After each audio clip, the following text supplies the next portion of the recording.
Hello and welcome back. It is so lovely to have you here in this beautiful location with me. And I've been thinking, if you could sit down with Charlotte Brontë and ask her just one question, what should I read? What do you think she would say?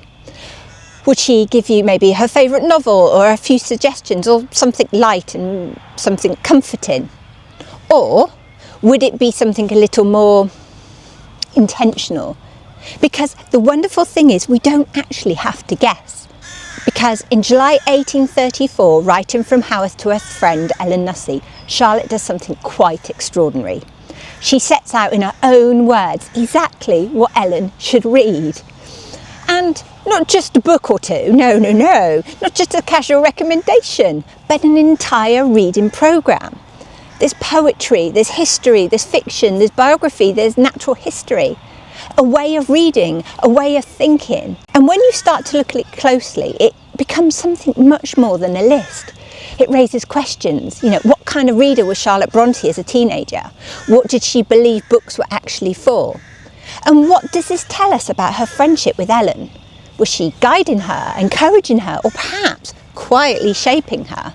Because this is not just a list of books. It is a window into a mind being formed. And I think once you see it like that, it becomes very difficult to look away.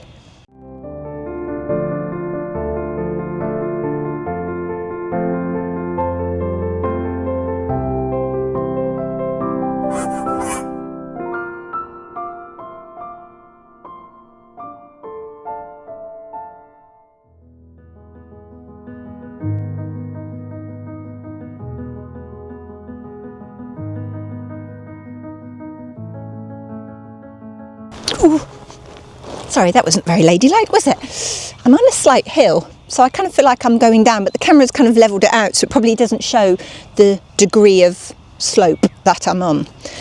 So it is a beautiful day. Look at that sky.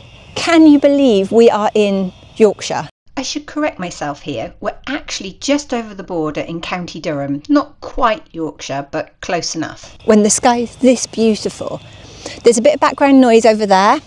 As per usual, farmers doing farmer things, and there's someone in their garden doing something over that way as well, the occasional bang.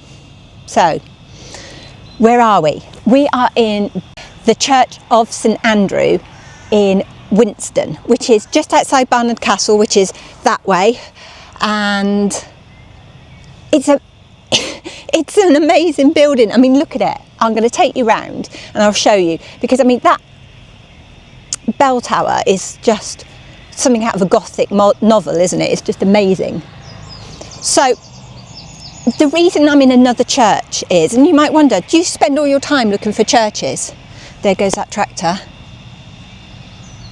He's got like this big tanker on the back.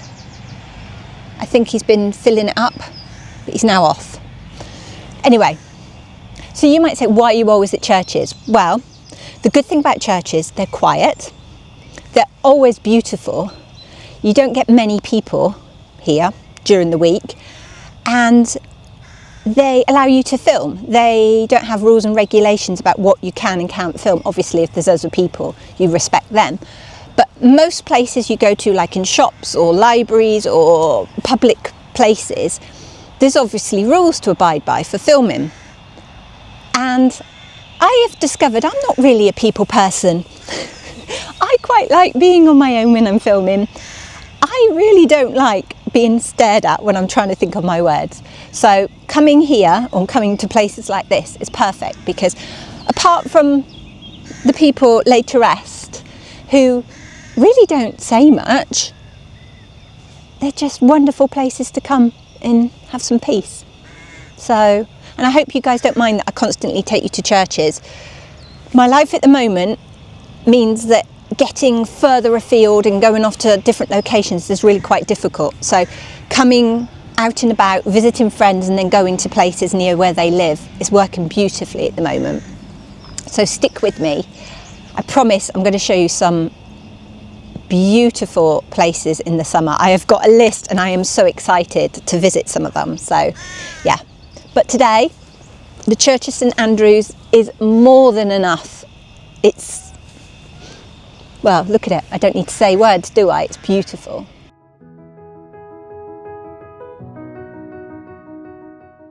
So let's place ourselves properly.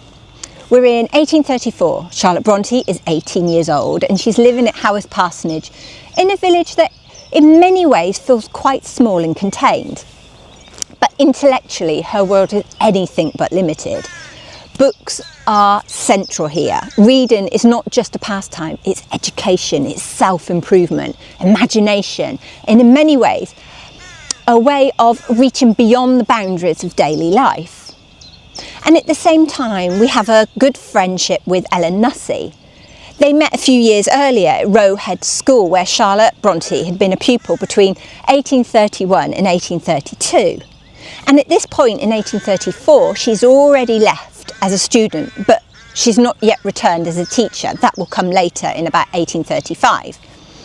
Ellen Nussey was one of her friends she made during those school years, and their relationship continues beyond the classroom through their letters.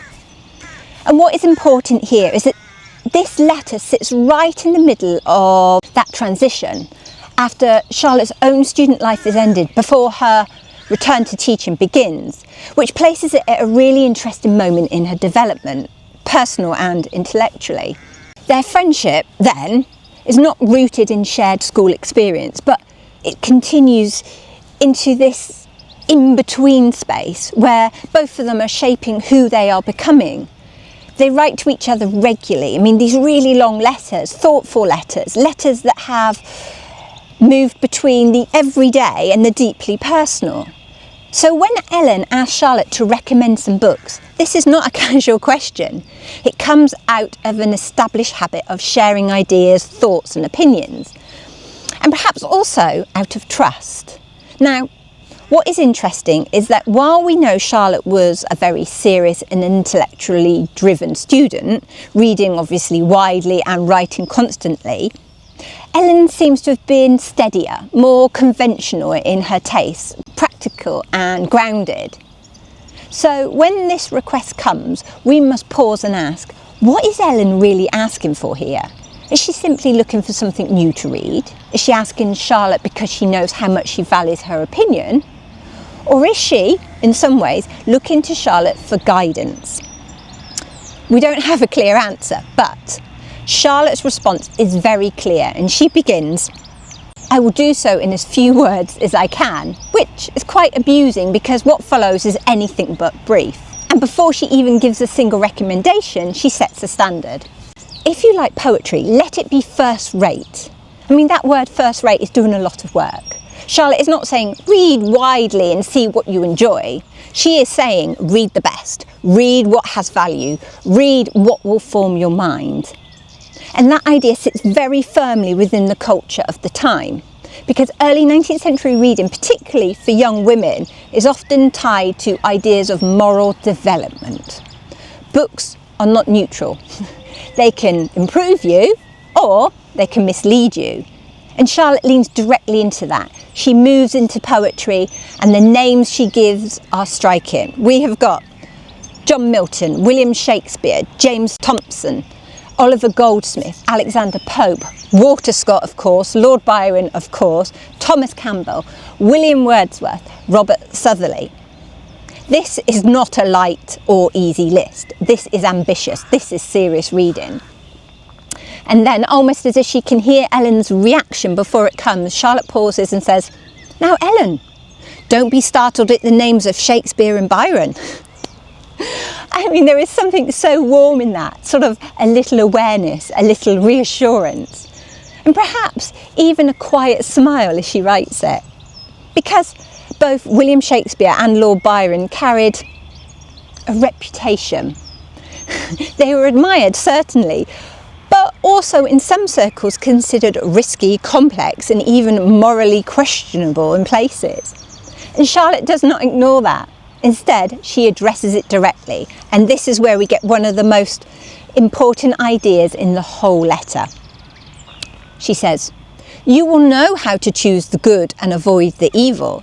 And then she continues, The finest passages are always the purest, the bad and invariably revolting.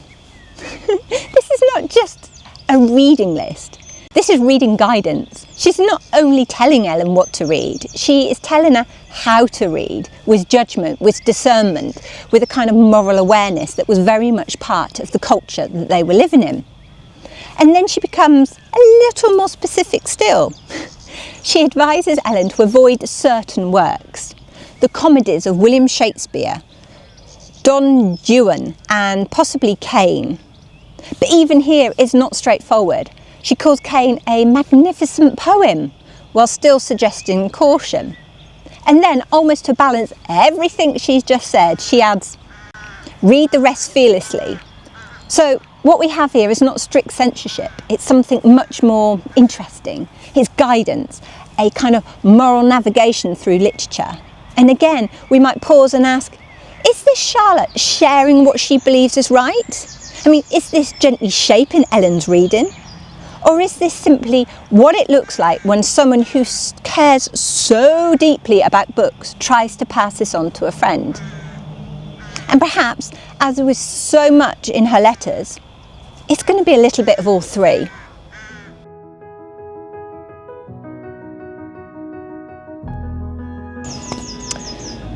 So, when Charlotte turns to fiction, everything sharpens quite noticeably. Up until this point, there's been guidance, encouragement, maybe a little moral framing, but here she becomes very definite. For fiction, read Scott alone. All novels after his are worthless. I mean, it's such a striking line.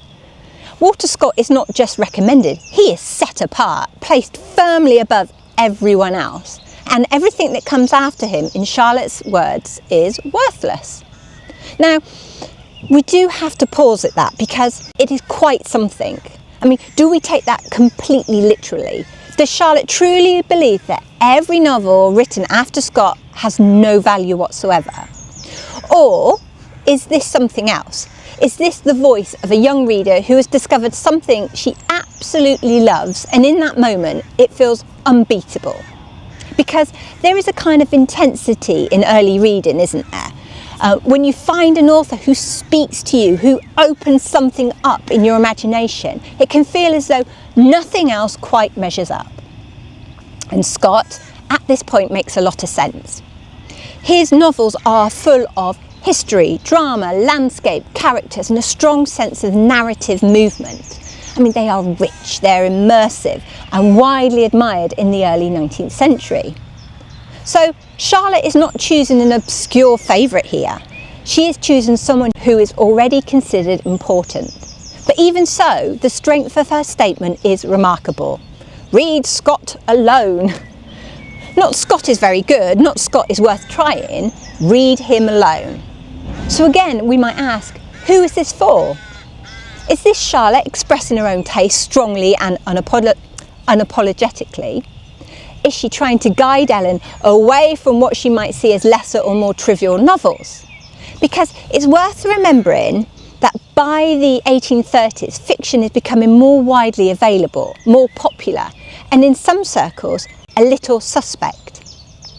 There is still a lingering idea that novels, particularly lighter or more sentimental ones, might not be the most improving form of reading.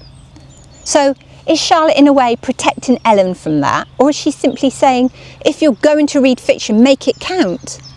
And then there is another question. What has Charlotte actually read at this point? We know she was an avid reader, and that she and her siblings were deeply engaged in storytelling, creating their own worlds, and obviously writing constantly. But her access to books is still shaped by what is available to her, by the family library, or when she was at school, by what can be borrowed or shared. So when she makes a statement like this, it's also rooted in a particular reading experience, a particular moment in time. And perhaps that is what makes it so interesting, because we're not just hearing the voice of the author that she becomes.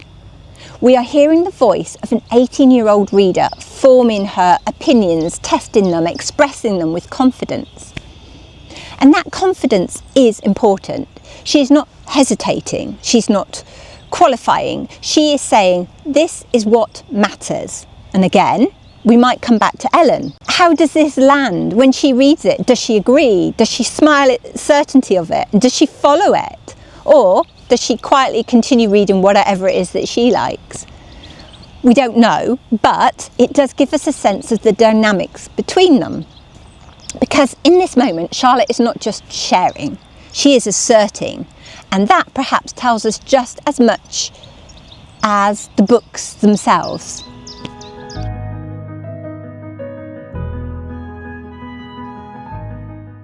You'll be pleased to know I've brought a packed lunch. And I went to a little village shop and bought some nice bits. So I'm very excited for my lunch. Probably too much so, because now I'm sitting here thinking, oh, shall I just have my food now and do this after? But I know if I do that, I'll lose my thread. So I need to keep in the zone. But oh, I'm hungry already. What time is it? Well, it is lunchtime. Also brought a flask of tea. Goody goody. So we will enjoy that later. So no doubt you will come with me when I have my tea. I will find a bench because obviously I'm sat on the floor and it's freshly cut grass, so it smells, reminds me of that smell when you're at school in the summer and you'd all sit on the school field with all your friends, and the cut grass, which there's lots of it around, has that certain, yeah, and that's what this reminds me of. I am probably sat on someone's grave, which I am really sorry about. There's no stone here, but I hope whoever is underneath my bottom really doesn't mind. Sorry. There's some beautiful stones here, like some unusual ones. I'll take you around and show you. And there's, I walked in and the first thing I saw was this sort of ceramic heart. Oh, it's beautiful. I'll show you that as well. But we have the crows, and I can see 3 crow's nests just up here. And they're very vocal, like crows are.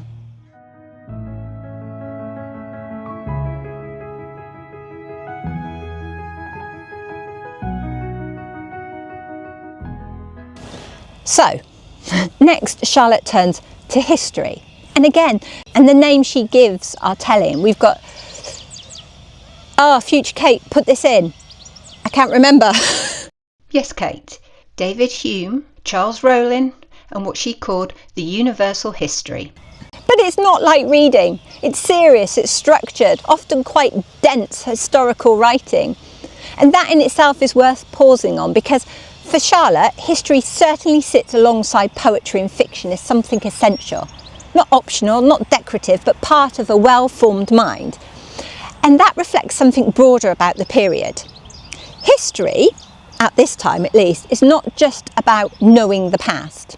It's about understanding human nature, politics, morality, cause and consequences. It is, in a sense, instructional. So again, we might ask, what is Charlotte doing here? Is she recommending what she herself has read and valued? Is she constructing what she believes Ellen ought to read? Or is she, perhaps, doing both at once? Because then she adds this small but wonderful line. If you can, I never did. And it changes everything, just for a moment, because up until now, Charlotte has been very certain, very assured, very clear in her judgment. But here, she steps back slightly. She admits that even she has not managed everything she is recommending. And it is such a human detail. You can almost hear that tone shift, a little sort of self-awareness, a little honesty, perhaps even a shared understanding between them that some books are aspirational.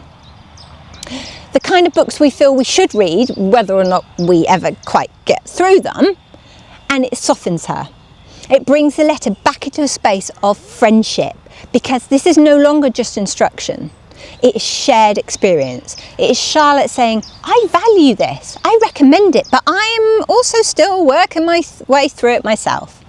And that matters, especially when we think about their dynamic, because it suggests she is not placing herself entirely above Ellen, not simply positioning herself as the authority. She's still alongside her, reading, trying something not quite finished. And again, we might wonder how Ellen receives this.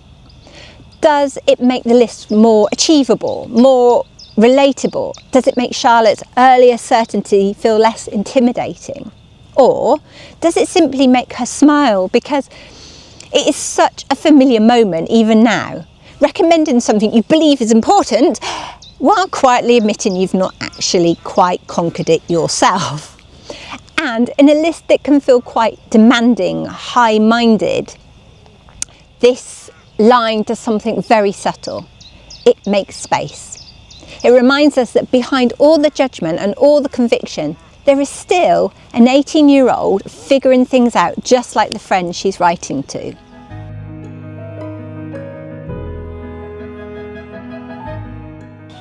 Next, Charlotte moves into biography, and this section feels like a real shift in tone and focus because suddenly we are no longer in the world of imagination or moral guidance or even structured learning in quite the same way. We are in a world of people, real lives.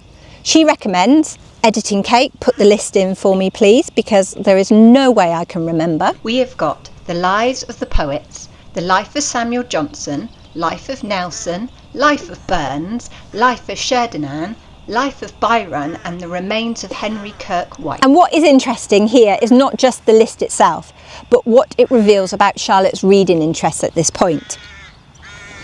Because she is not only drawn to stories in the fictional sense, she is drawn to lives, to characters, to the shape of a person across time, to how someone becomes who they are. And that feels significant because biography sits in a very particular space between fact and narrative. It is history, but it's also storytelling. It's detail, but it's also interpretation. Charlotte seems to value that space. We might even say she's interested in personality itself. What drives people, what they achieve, how they fail, how they are remembered. And when you look at figures like Samuel Johnson or Robert Burns or good old Lord Byron, you can see why these would appeal. They're not distant abstract figures. They are vivid, complex, often contradictory lives. People who lived strongly, wrote strongly, and left behind something that invited interpretation. So we might ask, what is Charlotte looking for here? Is she looking for inspiration? Is she looking for moral examples, both good and flawed? Or is she simply fascinated by the idea of a life examined closely? Because biography, in a way, does something fiction cannot quite do. It tells you this actually happened. This person really lived like this. And for someone like Charlotte, who's already creating her own imaginary worlds with her siblings, and that boundary between real life and narrative life becomes very interesting. We also cannot ignore the presence of figures like Lord Byron here, because Byron appears in multiple parts of the reading list and he clearly occupies this complicated space in her thinking. Admired, yes, clearly, but also treated with caution elsewhere in the letter. So again, we see Charlotte engaging with complexity, not rejecting difficult figures, but trying to understand how to approach them. And perhaps that is what makes this section so revealing, because it shows us a young reader who is not only consuming stories or ideas, but trying to understand human nature through them.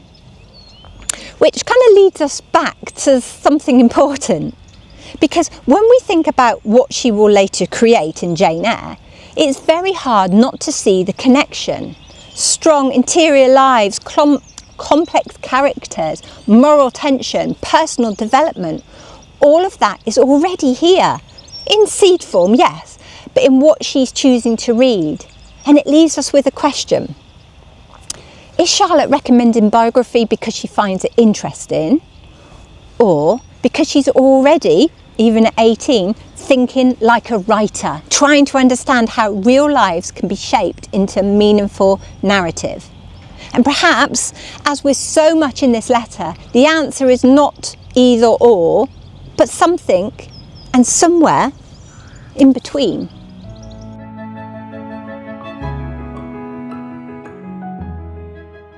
Can I just say, if I am squinting at you like a little mole, it's only because the sun has moved and I am no longer in the shadow of the tree and I'm getting a bit I don't even know what the word is. Dazzled? Blinded? Whatever it is. The sun is just making me squint, so sorry for the mole impression. I will try and not wrinkle myself up like a little mole. Then we come to natural history, and this section brings a completely different texture to the letter. Charlotte recommends, ready future Kate? Thomas Berwick, John James Audubon, Oliver Goldsmith and The Natural History of Selborne.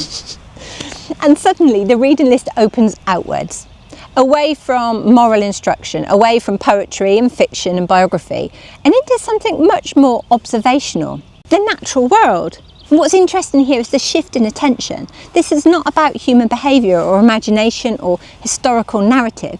This is about looking closely at the world itself. Birds, landscape, animals, detail, patterns, environment.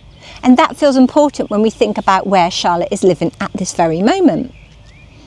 Haworth is surrounded by open moorland, and that landscape is not just scenery in the Bronte's world, it is presence, it is atmosphere, it is something lived in and walked through every day. So when Charlotte recommends natural history, we might ask, is she simply including it as part of a well-rounded education, or is she also recognising something more personal?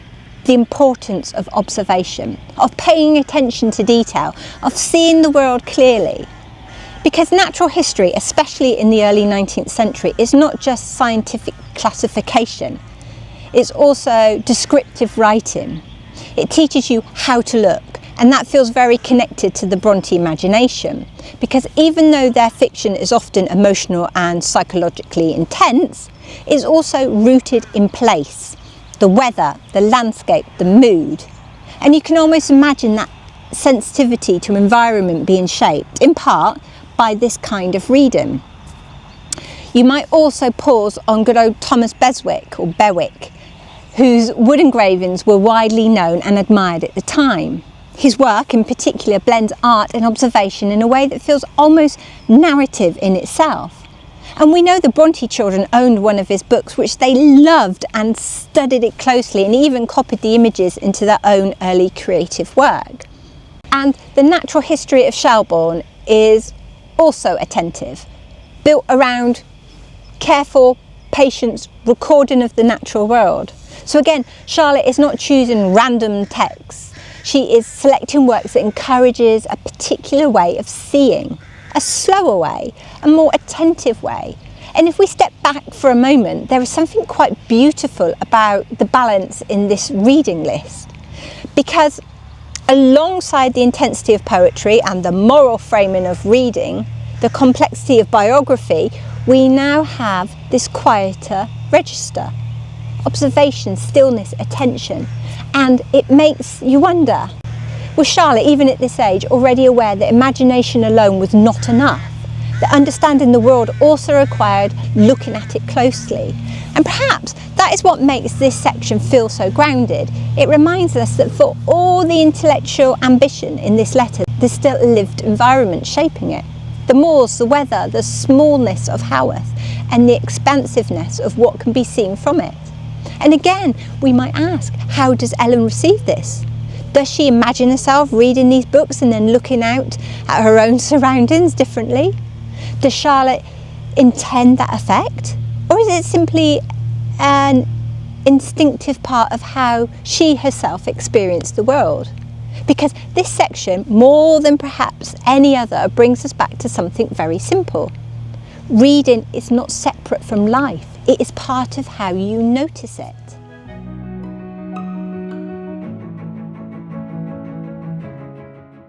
When Charlotte reaches Divinity, something subtle shifts again in the tone of the letter. She writes, "For Divinity, but your brother Henry will advise you there." And just like that, she steps back. After pages of confident recommendations, strong opinions, and very clear judgments about poetry, fiction, biography, and everything in between, she suddenly draws a boundary. She does not take up the role of authority here. She does not offer a list. She does not rank or recommend. She redirects. And that is interesting because it tells us something about how she understands her own voice within this letter. We've seen her be confident, even forceful at times, particularly when she says things like read Scott alone or adhere to standard authors and don't run after novelty. But here, in matters of divinity, she pauses and instead she points Ellen towards her brother. Henry Nussey is brought into the conversation as the more appropriate guide in this area. So we might ask, what is happening here? Is this simply modesty? Is it respect for expertise within Ellen's own family? Or is it something more instinctive, recognition that certain subjects sit outside her comfort or authority? Because divinity in the early 19th century is not just religious reading in a sort of casual sense. It is tied to theology, moral instruction, and often very formal study. And Charlotte, even though she is the daughter of a clergyman, does not position herself as someone to instruct others in this space. I mean, that restraint matters. It shows that her confidence has limits, and more importantly, that she is aware of them. And that awareness is just as revealing as her early certainty. We might also think about the structure of the letter as a whole, because by this point Charlotte has already taken Ellen through a complex intellectual programme. I mean, like I've said, we've got poetry, fiction, history, biography, natural history. It's comprehensive, almost systematic. And then at the final stage she releases control. She steps out of the role that she's been occupying throughout the rest of the letter. And that creates an interesting balance, and it reminds us that this is still a friendship, still a conversation, not a lecture delivered from above, but a shared exchange that moves between guidance and acknowledgement of limits. And perhaps that is what makes this moment feel so human, because it's very easy when looking at the rest of the letter to focus on Charlotte's certainty, her strong opinion, what matters most in literature. But here we see something else. We see discretion, we see boundaries, we see a young woman who knows when not to speak. And that in its own way tells us just as much about her character as everything she has said before it.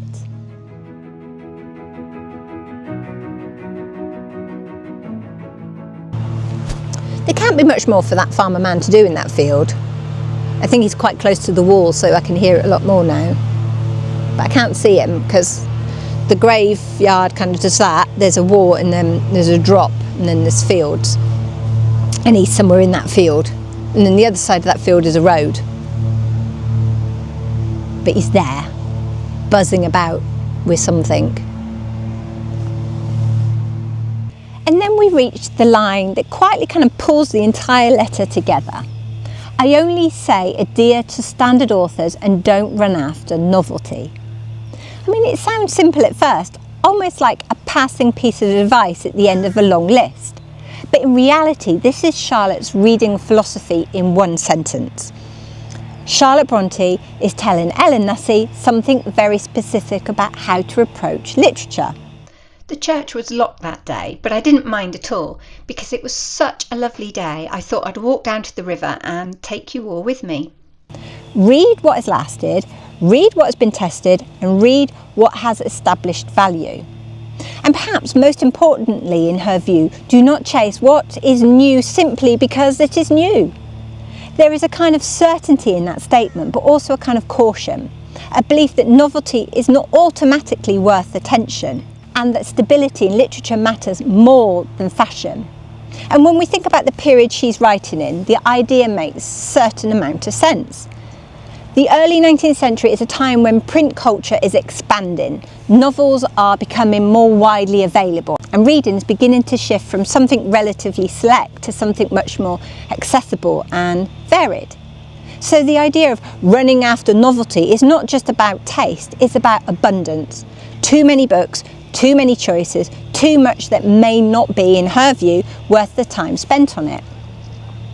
And Charlotte responds to that by anchoring herself in what she considers the standard authors. So, writers who've already stood the test of time, who are widely recognised as important within the literature culture she is part of. But what is also interesting is how this connects back through everything else in the letter. because this is not an isolated opinion. It echoes what she's already done in practice. In poetry, she favours established figures like John Milton and William Shakespeare. In fiction, she elevates Walter Scott above all others. And in biography, she focuses on noble figures, noble lives, people who've already been part of a recognised literary tradition.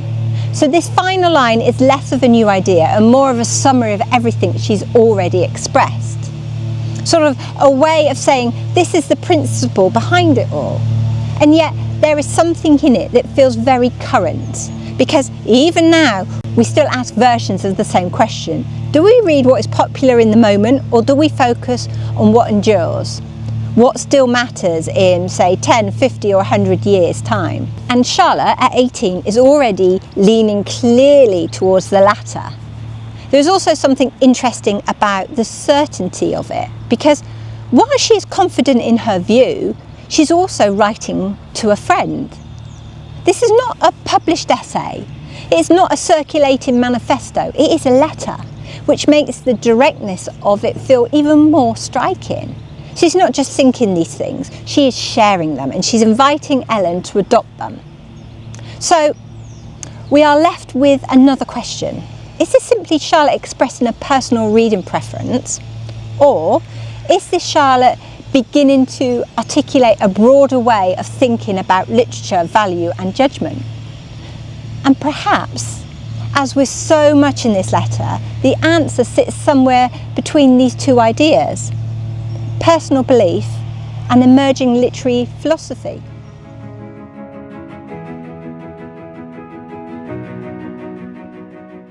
So when we step back from the list as a whole, what does it actually tell us about the relationship between Charlotte Brontë and Ellen Nussey? Because on the surface, this is a reading recommendation, but the tone, the structure and the details suggest something a little more layered than that. There is warmth here, there is care, there is familiarity in the way Charlotte writes, the way she anticipates Ellen's reaction, the way she explains, corrects, reassures, and occasionally softens her tone. For instance, "Now Ellen, don't be startled. Read the rest fearlessly. If you can, I never did." And they're not the phrases of a distant correspondent. They are the phrases of someone who knows the other person well and trusts that they will be understood. But at the same time, there is something else running through the letter, a sense of direction, a sense of structure, and at moments a quiet authority.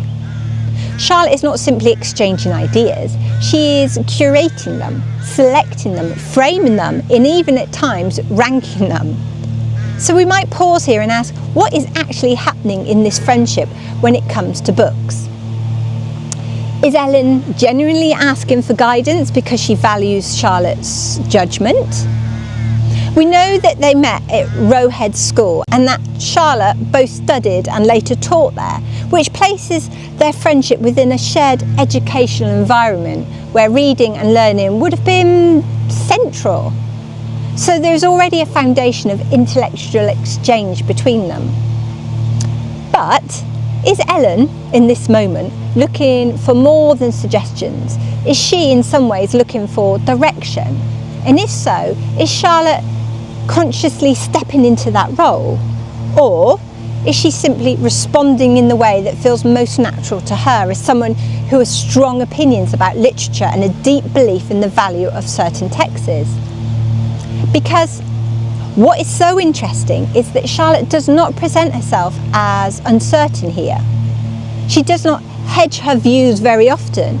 Instead, she speaks with clarity. She makes decisions about what matters and what does not, what should be read closely and what should be avoided, what is first rate and what is worthless. And that naturally creates a certain dynamic between the two of them. One that feels slightly asymmetrical at times, not unkind, not controlling, but certainly shaped by Charlotte's intensity of thought and expression. So when we come back to the question at the heart of this letter, is this guidance, is this friendship, or is it something that sits somewhere in between? because it may be that trying to separate those things too neatly misses the point entirely. Friendship, especially at this age, is often where ideas, influence, admiration and affection all kind of sit together in the same space. And what we're seeing here may simply be an example of that. A young woman sharing what she believes matters most with a friend she trusts to listen.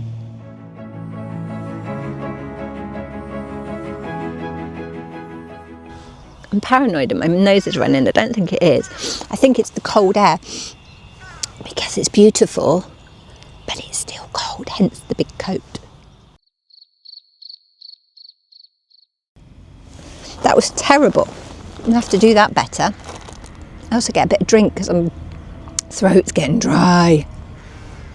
I'm squinting at the sun. I want to put my sunglasses on, but it's wrong. I'm gonna have to get a drink because my throat is all dry. Hello, drink. Hello. Yes, I have my daughter's school flask, but don't worry, she does have another one, which she has taken to school. Excuse me. Oh, bumblebee. A tent is similarly, it's similarly.